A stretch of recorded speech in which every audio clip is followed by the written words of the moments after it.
આવી ફરજ એમાં કોઈ કે મૂર્તિ છે એમના એને ચિત્ર ના પડે એટલે કે એટી વાર તમે એમને હાથ જોડો ચમ નથી જોડતા શું ભેદ પડ્યો છે એમાં તમારા આમાં રાખો અને પછી એને ચિત્ર દોરો એટલે જોડો એનું કારણ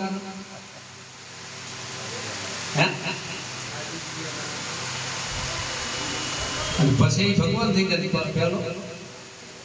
અરે હતો માય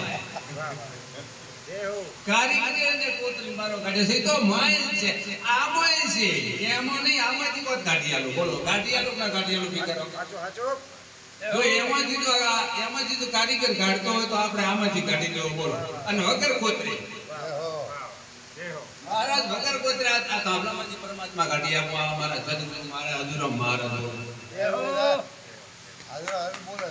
કારીગરી તો કોતરી ન કાઢે પણ હું વગર કોતરાનો કારીગર છું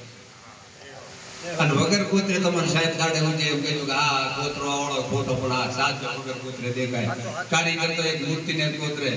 પણ મારો નિરાંત મહારાજ અણુમાં સાહેબ કોતરી નાખે એક જાતની વાત છે મારો નિરાંત મહારાજ અણુમાં સાહેબ કોતરી નાખે અને માય તમને પરમાત્મા દેખાડી જાય એનાથી વાતો કરાવે પછી તમારા મંદિરના થતા પડી જાય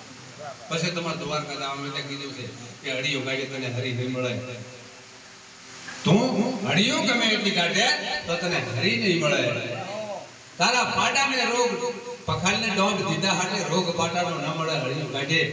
એમ મનનો રોગ છે અને તીર્થ વાતમાં જઈને તમે દાન કરો એમ ગદીએ ન મટે મનનો રોગ પડ્યો છે અને તમે દ્વારકા જઈને મહારાજો જમાડો કોઈ દી તમારો નિમે આને કીધું છે દાબ એને કીધો છે કે જે દાન લગી તો નથી સમજો એટલા વખત તારું દાન બધું ખોટું જાવા મારા શાસ્ત્રો બોલે છે શાસ્ત્રો બોલે છે ગીતા એમ કહે છે